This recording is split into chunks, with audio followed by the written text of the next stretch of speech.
जो press conference है या तो मोबाइल इसका संबंध कल्याणपुर थाना कांड संख्या 344-24 से। आप में से अधिकांश लोगों को विदित है कि आज से एक वर्ष पूर्व ठीक है 21 दिसंबर 2024 को एक डबल मर्डर समस्तीपुर जिला अंतर्गत हुआ था, जिसमें जमीन कारोबारी विजय गुप्ता और एक टोटो चालक गणेश सहनी इनकी गोली मारकर हत्या कर दी गई थी, जिसके संबंध में एक वर्ष पूर्व कल्याणपुर थाना अंतर्गत 344-24 से केस दर्ज किया गया था। और इस कांड में अग्रिम अनुसंधान के पश्चात मार्च 2025 महीने में एक संदेही व्यक्ति थे सुधीर मधान, इनको उस समय जेल भेजा गया था।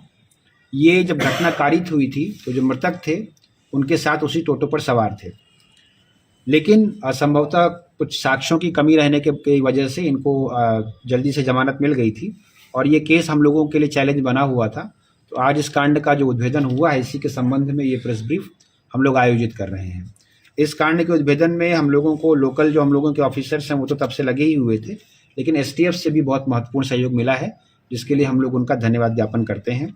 इसमें जो तकनीकी अनुसंधान हुआ उस समय जो लोग इसमें इन्वॉल्व थे उन पर, और जो मानवीय आसूचना संकलन किया गया, इसके आधार पर हम लोगों ने इस घटना को कारित करने वाले 3 व्यक्तियों की पहचान कर ली है, जिसमें से 2 व्यक्तियों की गिरफ्तारी हो चुकी है। और जो घटना कारित करने वाले जो बाइक चला रहे थे वो फूल बाबू राम हैं, जो कल्याणपुर के रहने वाले हैं, इनको गिरफ्तार कर लिया गया है। इनसे जो पूछताछ हुई, उस पूछताछ में जो पहले हमारे संदेही थे जिनको जेल भेजा गया था सुधीर मदान, उनकी ही इस घटना को पूरी जो साजिश है उसको रचने के क्रम में उनका ही नाम सामने आया है। उनकी पहचान भी सुधीर मदान ने जिन लोगों को हायर किया वो 3 लोग थे, उनको पहले बुलाकर रेकी भी कराई, और जो मृतक हैं जिनको उन्होंने टारगेट किया था उनकी फ़ोटो वगैरह भी दिखाकर उनसे उनका हुलिया उन्होंने मैच कराया था। और मुख्य रूप से जो ज़मीन संबंधी ट्रांजैक्शन ये लोग करते थे उसी के विवाद थे, जिस विवाद की वजह से इस घटना को सुधीर मदान ने इन 3 लोगों को हायर करके अंजाम दिया था। जो इसमें अपराधी फूल बाबू राम हैं, इनके घर से एक देसी कट्टा और 2 जिंदा गोली मिली है, जिसके संबंध में कल्याणपुर थाना में एक 412-25 केस दर्ज किया गया है। सुधीर मधान से भी इस केस के संबंध में पूछताछ की गई है और उनके घर से भी इस घटना के संबंध में जो एक हथियार प्रयोग हुआ था उसे बरामद किया गया है, जिसके संबंध में नगर थाना कांड संख्या 309-25 दर्ज किया गया है। और जो हम लोगों के इस गाड़ी को जो वाहक थे फूल बाबू, उनसे जब पूछताछ की गई तो 2 शूटरों की पहचान की गई थी हम लोगों के द्वारा, जिसमें से आशुतोष सिंह को गिरफ्तार कर लिया गया है और दूसरे शूटर की पहचान भी हम लोगों को हो गई है, लेकिन अरेस्टिंग के लिए हम लोग उसका नाम अभी डिस्क्लोज नहीं कर रहे हैं। इनसे भी पूछताछ की गई, घर का सर्च किया गया, एक वेपन बरामद हुआ है, जिसके संबंध में कल्याणपुर थाना 413-25 हम लोगों ने ये केस और दर्ज किया है। इनके जो सुधीर मधान के लड़के हैं, इनकी भी भूमिका इसमें सामने आई है और कुछ किस्तों में जिन लोगों को हायर किया गया था इनको लगभग 5 लाख रुपए देने का प्रॉमिस किया गया था, लेकिन 1 लाख रुपए कई किस्तों में इनको दिए गए हैं, उनको भी गिरफ्तार कर लिया गया है। तो अभी तक जो गिरफ्तारी हुई है उस घटना की पूरी साजिश रचने वाले सुधीर मधान जो हैं उनका आपराधिक इतिहास भी हम लोग दे रहे हैं। कल्याणपुर, वारिसनगर और बलिगांव थाना में उनके ऊपर पहले से केस है। एक और केस है जो कल्याणपुर थाना कांड संख्या 12-24 है, इसमें एक गोली मारी गई थी एक व्यक्ति को।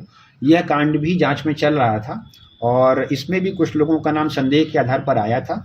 इस घटना को कारित करने में भी जो ये आशुतोष सिंह वगैरह हैं इनकी भूमिका सामने आई है। तो इस ऑपरेशन से एक और कांड का उद्भेदन हुआ है। अभी तक की इस घटना में घटना कारित करने वाली जो बाइक थी, इसके अलावा 2 देसी कट्टा, 4 जिंदा गोली, 1 देशी पिस्तौल, उसकी 5 जिंदा गोली, आईफोन और मोबाइल बरामद हुआ है। और सबसे महत्वपूर्ण ये है कि इन लोगों के आपस की बातचीत, आने जाने, रेकी करने, इन सभी के संबंध में जो टेक्निकल एविडेंसेस हैं वो भी हम लोगों ने कलेक्ट किए हैं और हम लोगों की कोशिश होगी कि जल्दी से जल्दी हम लोग इन सारे अभियुक्तों के लिए इनको गिरफ्तार करके भेज रहे हैं। एक महत्वपूर्ण चीज़, चूँकि इनको बेल मिली है इसलिए इन अभियुक्त के बेल कैंसिलेशन के लिए भी हम लोग प्रस्ताव आगे बढ़ाएंगे।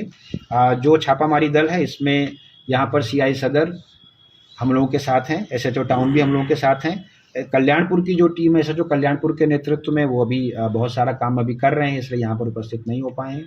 लेकिन चूँकि ये कांड लगभग 1 वर्ष से ब्लाइंड केस ही चल रहा था और समस्तीपुर पुलिस के लिए चैलेंज बना हुआ था, इसलिए इस कांड के उद्भेदन के लिए हम लोग एसटीएफ का विशेष तौर पर धन्यवाद ज्ञापन करते हैं। किस प्रॉपर्टी के लिए हत्या हुई थी कुछ? प्रॉपर्टीज़ तो 2-3 प्रॉपर्टीज़ हैं। मेनली ये है कि इन लोगों का कहना है कि ये लंबे समय से इस बिज़नेस में ज़मीन के खरीद फरोख्त में शामिल थे। 4-5 और लोग भी शामिल हैं जो इनके परिचित हैं, लेकिन इनका कहना ये है कि सारे ट्रांजैक्शंस में जो ये लोग साथ में मिलकर करते थे, इसमें जो मृतक थे वो ज़्यादा बड़ा शेयर रख लेते थे और उनको कम शेयर देते थे। इसी तरह से जो ज़्यादा प्रॉफिटेबल ज़मीनें थी उनको वो ज़्यादा प्रभावी आदमी थे, तो उस तरह के ट्रांजैक्शंस इन लोगों को नहीं मिल पाते थे। ऑल्दो जो मुख्य जो संदिग्ध हैं, जो पकड़े गए हैं सुधीर मधान, वो न सिर्फ इस घटना में बल्कि इसके अतिरिक्त भी समस्तीपुर जिला अंतर्गत कुछ आपराधिक घटनाएं हुई हैं जिनको कारित करवाने में लोगों को प्रलोभन देते हैं और रेकी करवाते हैं। इसलिए उनकी बातें जो अन्य लोगों के बारे में वो बता रहे हैं बहुत विश्वसनीय नहीं है, लेकिन उसको भी हम लोग वेरीफाई करेंगे। तो दोनों की क्या भूमिका थी? जो पैसे का ट्रांजैक्शन है, घटना के बारे में उनको जानकारी थी और जो पैसे का ट्रांजैक्शन है वो भी उन्होंने दिया है। तो इसमें हम लोग 120B के तहत जो हम लोग पहले करते थे इन पर भी कार्रवाई कर रहे हैं और इसके संबंध में वो पहले जिन लोगों को हायर किया गया था उनसे भी उनके लड़के मिले थे। जी बताइए क्या प्रश्न है? अन्य जो भूमाफिया उनकी भी कुछ संलिप्तता है इसमें? भूमाफिया की संलिप्तता नहीं है, लेकिन हम लोगों की जो पूछताछ हुई थी उस पूछताछ के संबंध में जो मुख्य अभियुक्त हैं सुधीर मधान, उन्होंने ऐसे कई लोगों का नाम लिया है जो उनके अनुसार इस घटना को कारित करने में कम से कम उनको प्रोत्साहन तो दे ही रहे थे, लेकिन बिना एविडेंस के और बिना इसके वेरिफिकेशन के हम लोग कुछ नहीं कह सकते। तो वो सारा अग्रिम अनुसंधान और वेरिफिकेशन का विषय है। सुधीर मधान जिले में कब से जो है आपराधिक घटनाओं को अंजाम दे रहे थे? इनके संबंध में जो इन लोगों के इनके आपराधिक इतिहास हैं वो तो एक बहुत पुराना केस वैशाली थाना में बलिगांव में वैशाली जिले में 2009 का भी है, लेकिन इधर हम लोगों को कुछ जानकारी प्राप्त हुई है। कुछ जो ऐसी घटनाएं लूट और डकैती से भी संबंधित घटनाएं हैं, उन अपराध कर्मियों के साथ भी इनका संबंध और इनका संपर्क पाया गया है।